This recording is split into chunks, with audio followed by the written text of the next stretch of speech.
نسل میں عاشق مصطفیٰ ہے، نبی کے صحابہ کے راستے پہ چل کے دلوں کا سکون ہم نے حاصل کیا ہے، لگا ہے نشہ جب سے جنت کا ہم کو، اونچا ٹپ نہ جی اس جہاں سے ہوا ہے۔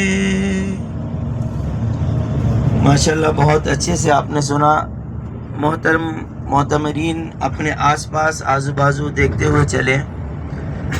یہ وہ پہاڑیاں ہیں جو ابھی آپ دیکھیں تو ان پر ابھی چلنا مشکل نظر آتا ہے، تو آپ اور میں ابھی اندازہ کر سکتے ہیں کہ 1400 سال پہلے ان پہاڑیوں سے جناب محمد رسول اللہ صلی اللہ علیہ وسلم اس راستے سے کیسے گزرے ہوں گے، اور کیسے آپ صلی اللہ علیہ وسلم نے اللہ کے پیغام کی تبلیغ کی ہوگی۔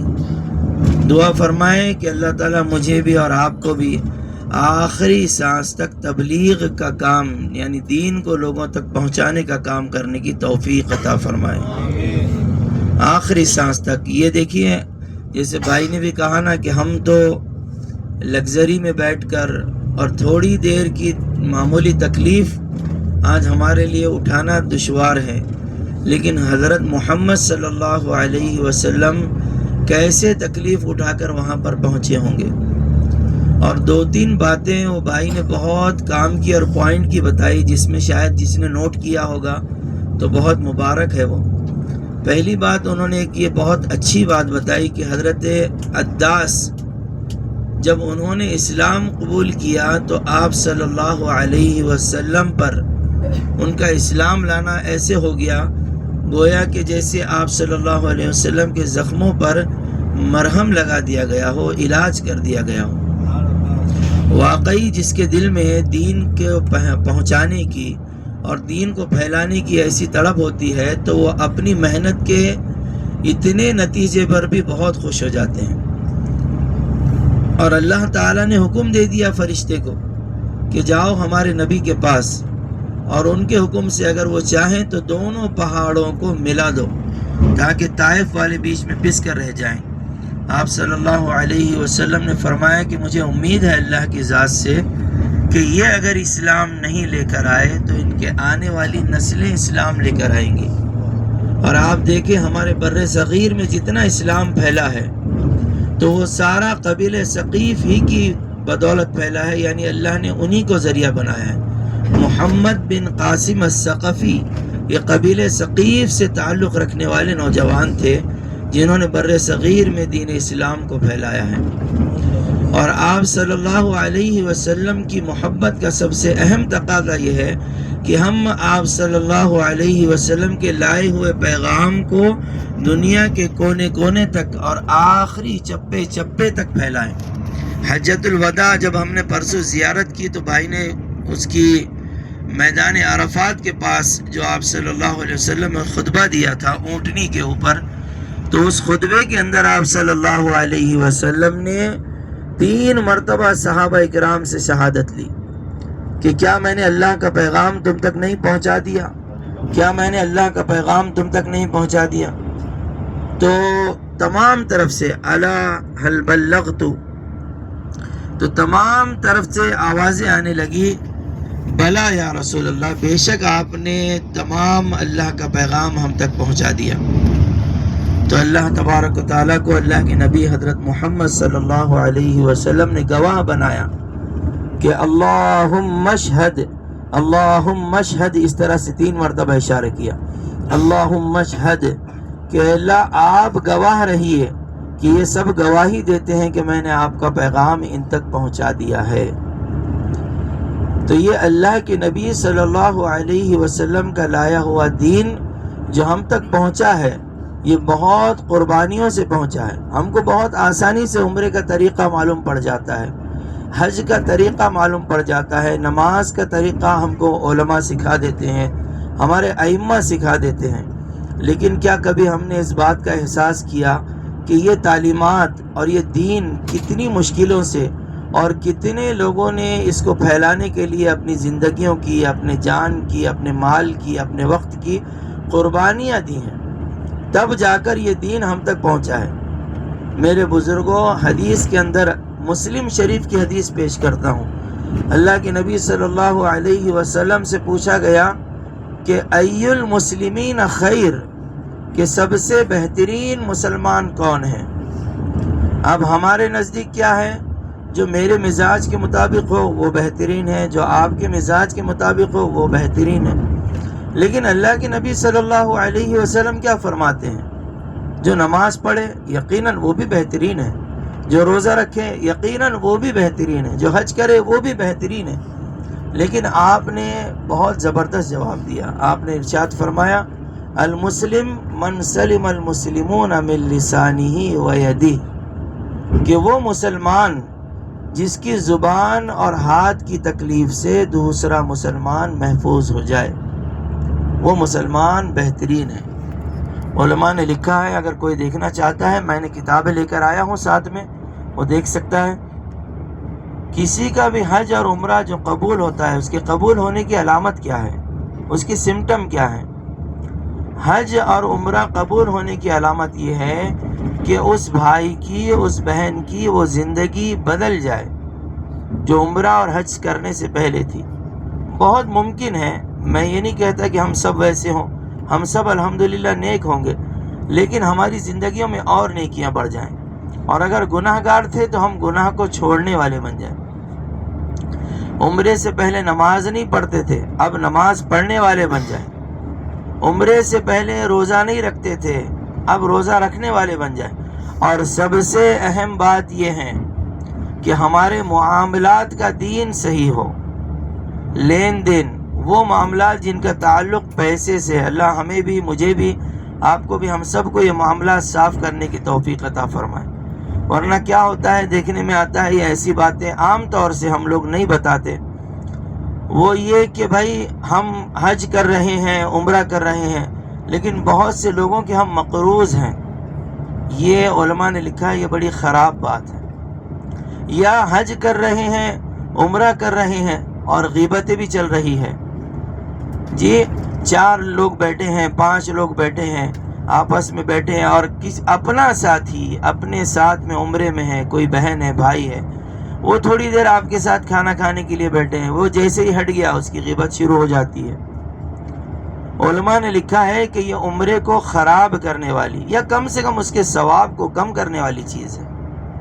حدیث آپ نے سنی ہوگی، قیامت کے دن ایسے لوگ آئیں گے جو اللہ کے پاس، یہ جب آپ کے اطراف میں پہاڑ دکھ رہے ہیں، ایسے پہاڑوں کی جیسی وہ نیکیاں لے کر آئیں گے، لیکن جب وہ اللہ کے دربار میں پہنچیں گے تو اللہ تبارک و تعالیٰ کے فرشتے عرض کریں گے کہ یا اللہ، یہ جو بندہ اتنی نیکیاں لے کر آیا ہے، اس نے لوگوں کے حق مارا ہے، کسی کا مال دبایا ہے، کسی کی غیبت کی ہے، کسی کی چغلی کی ہے، کسی پہ ناحق الزام لگایا ہے، بہتان جس کو کہتے ہیں۔ میں غیبت کے بارے میں بھی بتاؤں گا ابھی اور تفصیل سے۔ تو حکم ہوگا اللہ کی طرف سے کہ بھائی اس بندے کی نیکیاں لے کر، جن کی غیبت کی ہے، جن کا مال کھایا ہے، ان کو دے دو۔ لوگ آتے جائیں گے، اس کی نیکیاں لے کر جاتے جائیں گے، تو جاتے جاتے جاتے جو پہاڑ جیسی نیکیاں لے کر آیا تھا، پھر حالت یہ ہوگی کہ وہ پوری نیکیاں اس کی ختم ہو جائیں گی، اور پھر بھی لوگ باقی ہوں گے جن کی اس نے غیبت کی ہوگی، چغلی کی ہوگی، جن کا مال کھایا ہوگا، جن کی زمینیں دبائی ہوگی۔ جی تو وہ سب ختم ہونے کے بعد وہ کھڑے رہیں گے۔ تو اب حکم ہوگا کہ اب نیکیاں تو نہیں ہے، پھر کیا کرنا ہے؟ تو اللہ تعالیٰ کی طرف سے حکم ہوگا کہ ان کے گناہ، حقداروں کے گناہ اس کے سر پر ڈال دو۔ اللہ ہم سب کی حفاظت فرمائے، بولیے آمین۔ کہ وہ آیا تھا نیکیاں لے کر، اب جائے گا گناہ لے کر۔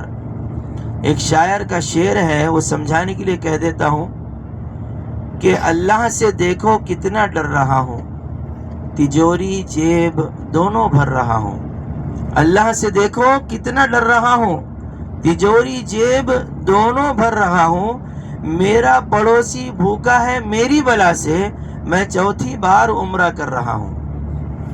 سمجھ رہے ہیں بات کو؟ تو یہ مطلب یہ نہیں کہ ہمیں عمرہ نہیں کرنا ہے، کسی کا حق مار کر نیکی کرنا یہ اللہ تعالیٰ کو پسند نہیں ہے۔ غیبت کے بارے میں بات کر رہا تھا۔ غیبت کسے کہتے ہیں؟ کوئی شخص کالا ہے، اس کے پیٹھ پیچھے کہنا کہ وہ کالا ہے۔ کوئی موٹا ہے، اس کے پیٹھ پیچھے کہنا کہ یہ موٹا ہے۔ کوئی ڈھنگنا ہے، گڈھا ہے، اس کو گڈھا کہنا، لنگڑے کو لنگڑا کہنا، اندھے کو اندھا کہنا، یہ غیبت ہے۔ اللہ کے نبی صلی اللہ علیہ وسلم سے صحابہ نے پوچھا کہ یا رسول اللہ، جس بندے کے اندر جو عیب ہے، جو برائی ہے، وہی پیٹھ پیچھے کہی جا رہی ہے، تو فرمایا تو یہی تو غیبت ہے۔ اگر اس کے اندر وہ برائی نہیں ہے جو آپ کہہ رہے ہو، تو پھر تو بہتان ہے، جو غیبت سے زیادہ سخت گناہ ہے۔ اور قرآن میں فرمایا کہ اپنے مرے ہوئے بھائی کے گوشت کھانے کی طرح ہے غیبت۔ أَيُحِبُّ أَحَدُكُمْ أَن يَأْكُلَ لَحْمَ أَخِيهِ مَيْتًا فَكَرِهْتُمُوهُ، کہ اپنے مرے ہوئے بھائی کا گوشت کھانے کی طرح ہے غیبت۔ اور حدیث میں فرمایا الغیبۃ اشد من الزنا، کہ غیبت جو ہے یہ زنا سے زیادہ سخت گناہ ہے۔ اور عام طور سے ہم یہ چاہ رہے ہیں کہ اللہ ہماری زندگی سے یہ گناہ نکال دے، اور کم سے کم پہلے تو اول درجے میں کہ ساری امت مسلمہ سے یہ بدترین گناہ سے دوری فرما دے اللہ تبارک و تعالیٰ، اور آخری درجے میں ہمارے جو زائرین آئے ہیں، ہمارے جو عمرہ کے جو ساتھی ہیں، ہم سب کی زندگیوں سے، اللہ میری زندگی سے بھی، آپ کی زندگی سے بھی اگر یہ گناہ ہو تو ہم سب کے زندگی سے یہ گناہ نکل جائے، کیونکہ یہ ایک ایسا گناہ ہے۔ آپ اتنی محنت کر رہے ہیں، میں اتنی محنت کر رہا ہوں، اگر ہم سے یہ ہو جائے پیٹھ پیچھے کسی کی بہن کی برائی، کسی بھائی کی برائی، تو ہمارے ثواب کو میرے بزرگوں یہ کم کرنے والی چیز ہے۔ ذرا سوچئے قیامت کے دن اگر اس حالت میں حاضری ہو کہ ہم نے عمرہ کیا ہے اور اللہ کے فرشتے کہے کہ بھائی آپ کا ثواب تو ختم ہو گیا، اسی وقت اسی عمرے میں ختم ہو گیا تھا، کیوں؟ کیونکہ آپ نے تو بہت غیبت کر لی، آپ نے چغلی کر لی جی۔ اور دیکھو یہی وجہ ہوتی ہے کہ بعض مرتبہ ہم کو اللہ تبارک و تعالیٰ نماز کی، کوئی بھی نماز کی، چاہے وہ فجر ہو، ظہر ہو، عصر ہو، مغرب ہو، عشاء ہو، حاضری سے بھی محروم کر دیتا ہے۔ کسی نے کسی بڑے جید عالم سے پوچھا، آ کر کہا کہ بھائی حضرت نماز پڑھنے کا دل نہیں بولتا، میں چاہتا ہوں وقت ہی نہیں ملتا۔ تو انہوں نے کہا کہ بھائی تیری اتنی اوقات نہیں ہے کہ تو اللہ کے لیے وقت نکال سکے۔ تو یہ سوچ کہ تجھ سے گناہ کیا ہوا ہے کہ اللہ نے فیصلہ کر دیا کہ اب یہ بندہ میرے دربار میں، مسجد میں آ کر میرے سامنے پیشانی نہیں ٹیکنا، کیونکہ اس کے فلاں گناہ کی وجہ سے، فلاں کام کی وجہ سے میں اس سے اب نفرت کرتا ہوں، اب اس کو میرے دربار سے دور کر دو، اب یہ مسجد میں نہ آئے، یہ میرے دربار میں آ کر پیشانی نہ ٹیکے۔ اور وہ یہ سمجھ رہا ہے کہ میں اپنی مصروفیت کی وجہ سے نہیں جا سک رہا، میری آنکھ نہیں کھلی، مجھے دکان کی وجہ سے ٹائم نہیں ملا۔ نہیں میرے بزرگوں، یہ ایسی بات نہیں ہے۔ شہر اورنگ آباد سے جن کا تعلق ہے، اور زیادہ تر ہمارے حاجی اورنگ آباد اور جالنے کے ہی ہیں، اور تمام کے تمام میں جس عالم دین کا نام لینے جا رہا ہوں سب ان کو پہچانتے ہیں۔ جامع مسجد اورنگ آباد کے ذمہ دار ناظم صاحب مرحوم مولانا ریاض الدین صاحب فاروقی بڑے عالم دین تھے، پورے اورنگ آباد اور جالنا شہر کے لوگ ان کو جانتے ہیں، بڑے بزرگ ان کو پہچانتے ہیں، بڑے عالم بعمل اور متقی آدمی تھے۔ وہ اپنی آخری عمر میں کرسی پر بیٹھ کر نماز پڑھتے تھے، پڑھنے کی اجازت ہے اگر کمزوری ہے تو، لیکن دن میں ایک سجدہ ضرور اللہ کے حضور میں کرتے تھے۔ بچے بھی ان کے عالم تھے، کہنے لگے کہ بابا آپ مجبور ہیں، آپ کو اجازت ہے، آپ پڑھ سکتے ہیں کرسی پر۔ تو کہتے کہ بیٹا بالکل پڑھ سکتے ہیں، کرسی کے اوپر بھی سجدہ ہوتا ہے، میں یہ نہیں کہتا نہیں ہوتا، لیکن مجھے ڈر لگتا ہے کہ حدیث میں آیا ہے کہ انسان اللہ کے قریب سب سے زیادہ اس وقت ہوتا ہے جب وہ نماز میں بحالت سجدہ ہوتا ہے، جب سجدے کی حالت میں ہوتا ہے تب اللہ کے بہت قریب ہوتا ہے۔ اب اتنا بڑے عالم اور کیا جملہ کہہ رہے ہیں۔ میں یہ سوچتا ہوں کہ مجھ سے نہ جانے ایسا کیا غلطی ہو گئی کہ اللہ تعالیٰ نے مجھے اپنے سامنے پیشانی ٹیکنے سے محروم کر دیا۔ یہ بہت سوچنے کی بات ہے۔ تو اللہ ان کی قبر کو نور سے منور فرمائے. ہمارے بڑے تھے. اور ایک بات بتاتا ہوں, اورنگ آباد کا آئیکن ہاسپٹل بہت بڑا ہاسپٹل ہے, جس کے اندر ہمارے سب کے بڑے حضرت مولانا غلام صاحب وستانوی رحمۃ اللہ علیہ, اللہ تعالیٰ ان کی قبر کو نور سے منور فرمائے. بولیے آمین. ان کا جب انتقال ہونے لگا کہ وہاں کے ایک ڈاکٹر جو میرے بہت قریبی ہیں اور بہت بڑے ڈاکٹر ہیں, ابھی چند دن پہلے بدنا پور میں ان کے ساتھ سفر میں تھا, تو میں نے کہا کہ یار مولانا کے لیے تو بہت لوگ آ رہے ہوں گے دیکھنے کے لیے, یوں تیوں. تو وہ بڑے ڈاکٹر جو ان سے متاثر ہوا تو وہ کہنے لگا, اب مولانا کی جو حالت تھی, جو جامعہ عقل کوہ سے جڑے ہوئے حضرات ہیں, غالباً ہمارے مولانا اظہر صاحب وہیں سے فارغ ہیں, تو آپ ان سے معلوم کر سکتے ہیں کہ مولانا کے معمولات کیا تھے, کیسے تھے. تو میں نے وہ ڈاکٹر کو پوچھا جو پہلی مرتبہ مولانا وستانوی صاحب کو بستر مرگ پر دیکھ رہا ہے بیماری کی حالت میں نے کہا ڈاکٹر صاحب آپ کو سب سے زیادہ مولانا کی تعجب والی بات کیا لگی؟ تو وہ کہنے لگے کہ مولانا کے ڈائلسس پر تھے اور پیشاب کی تھیلی لٹکی ہوئی تھی اور بہت حرکت کرنا بھی بہت مشکل تھا. میں نے اس حالت میں, ابھی کی بات بتا رہا ہوں, اس حالت میں میں نے مولانا کو دیکھا. میں خود مولانا کو چیک کرتا, بڑی ٹیم تھی ہمارے ڈاکٹروں کی. مولانا نے ایک بھی نماز کا وقت قضا نہیں کیا, ایک بھی نماز کا وقت قضا نہیں کیا, الا یہ کہ کوئی نماز کا وقت آیا اور مولانا بے ہوش ہوں تو بات الگ ہے, لیکن مولانا ہوش میں تھے. تو جب بھی ہوش میں آتے تو سب سے پہلا سوال وہ یہی کرتے کہ بھئی وقت کیا ہو رہا ہے اور کون سی نماز کا وقت ہے. آج اگر ہم سے کوئی نماز چھوٹ رہی ہے, یہ مت سوچئے کہ ہم کہیں مصروف رہ گئے, ہم اپنے کاروبار میں تھے, ہم کو نیند لگ گئی. نہ بالکل نہیں. یہ ابن قیم ابن جوزی رحمۃ اللہ علیہ بڑے عالم دین گزرے ہیں, اور یہ حدیث کی انہوں نے ایسی خدمت کی ہے کہ ان کے شرائط بخاری کی شرائط کی طرح ہے. انہوں نے ایک کتاب لکھی ہے گناہوں کے اثرات. تو یہ گناہوں کے اثرات ہوتے ہیں کہ اللہ تبارک و تعالیٰ نیکیوں سے محروم کر دیتے.